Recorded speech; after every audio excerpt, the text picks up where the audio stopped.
Hey, everybody, and blessings to you on this Monday morning. I am doing my second self love series. I did one last Monday about grief and loss, and this one is about toxic people. Okay. I wanted to do this because we often think about toxic and we think like toxic means poisonous. It means it's not good for you. It can eat away at you. And a lot of times when we think about toxic people, we think about friends that are no good that we should have cut off a long time ago, relationships that should have been deaded ages ago, but we still kind of been hanging on. Oftentimes we don't want to necessarily tackle family because family can also be detrimental to you. Family can also be toxic to you. And I wanted to share just something personal with you guys, just to help you in whatever you're dealing with, to understand that sometimes even family has to go. As difficult as it is, because we always hear if you don't have nobody, you got family. Okay. Blood is thicker than water, all that other stuff that you hear. But at the same time, sometimes family can be just as bad as a stranger on the street. So case in point, if you've listened to any of my videos, you know that I have a brother who slightly older than me, but he spent well over 20 years in jail. And just a couple years back or so, he's been out. And as soon as he got out, we have a very small family. So I was already taking care of my father who was living with me. My father had a home, but I was taking care of my father who was living with me because he had started to develop dementia. And so when my brother got home, I was like, I know he doesn't have anybody. I'm going to help out as much as I can. I didn't bring him into my home because I didn't feel comfortable with that. And that's just a decision I had to make. I had kids here. I didn't want that. So he was living with a friend, and I just made sure as soon as he got out, the family, we rallied, we got him clothes. I was, making sure that he had a phone, making sure he had money in his pocket until he can get on his feet. When my brother got out, he was a big guy. I mean, I don't know how to get big in prison, but my brother was just big. He was like wearing like a 4X. Okay. So when he got home, like I said, I was helping him. I was just so grateful that he was home, that I just wanted to do everything I could to just kind of help him get on his feet, which I did. And then months passed, he was still kind of like mulling around trying to figure out how to navigate this new world. Because again, he wasn't used to technology. He wasn't used to any of this stuff. So all of this stuff was new to him. But I was still willing to help. All right. I was sending him money. I was going out there to, bring him all kinds of clothes and stuff like that. Then it was just like, you know what? Okay. You've been out long enough. It's time to kind of get yourself together. So eventually my father passed away and my brother decided to move into his home, which was fine.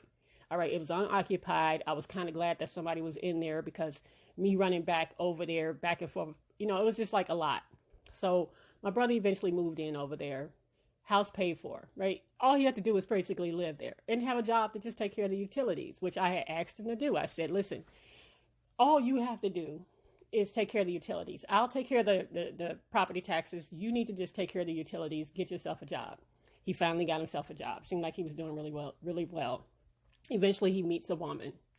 And within a month, I kid you not, within a month, he moves this woman in.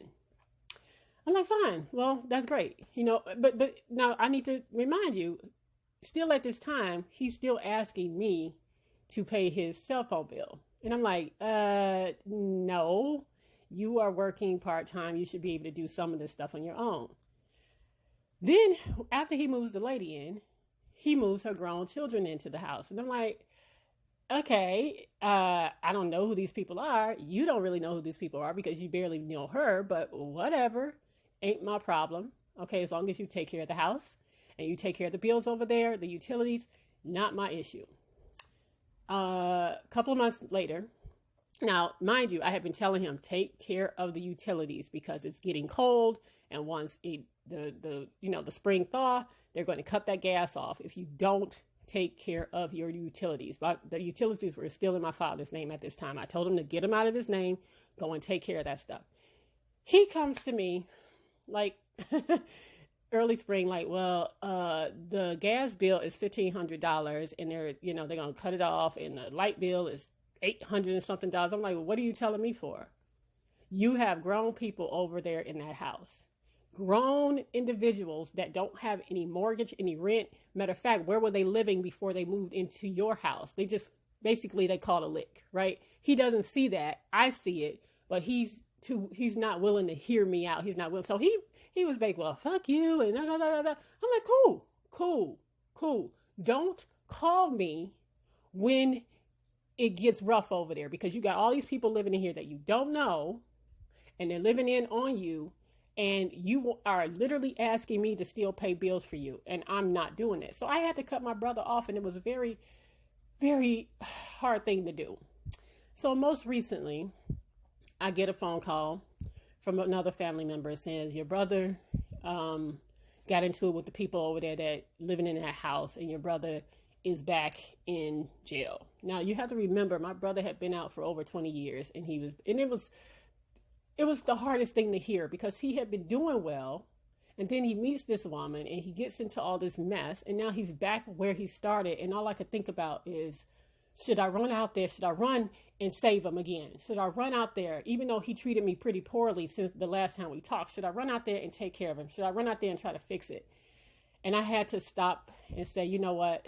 No, he is grown. I love my brother, but he is not my problem anymore. I warned him about these issues. He didn't see it for himself. Matter of fact, he cussed me out about telling him about some people that he didn't know. And now this is where we are. And so now I have to try to get these people out of the house. So he's pretty much, now he got himself in some trouble. And now I have to get these people that he moved into my father's old house out. And so I'm left with a bigger problem. And so I'm saying all this to tell you, sometimes family can just be draining. And you can help them as much, but they have got to do for themselves. And you could take on their problems. I have to mind you as well, when he got out, I started tutoring children just to bring some extra income so I could help him.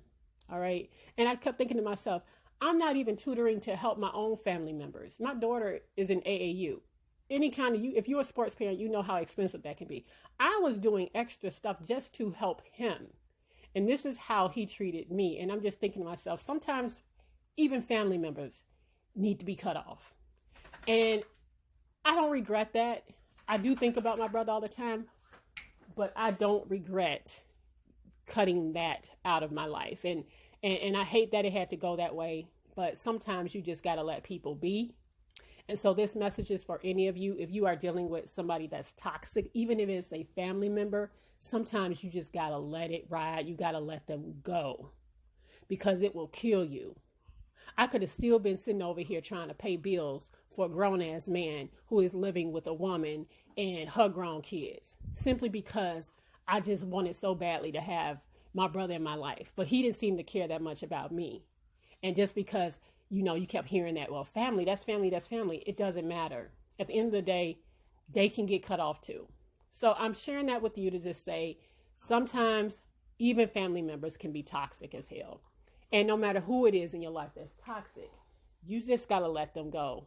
You just got to let them go and take care of yourself. Because at the end of the day, don't kill yourself over trying to take care of somebody else. Yes, that includes your grown-ass family members, all right? I just wanted to share that with you guys today, hoping that it'll touch somebody. Maybe you have some toxic family members that is draining you. They're draining the hell out of you. But trust me, it gets better if you let it go. You just think that, oh, I could never do that. They're my family. But sometimes you got to even let them go too. And so I still pray for my brother every night in my prayers. But I also realize I can't do it anymore. And I'm not going to do it anymore.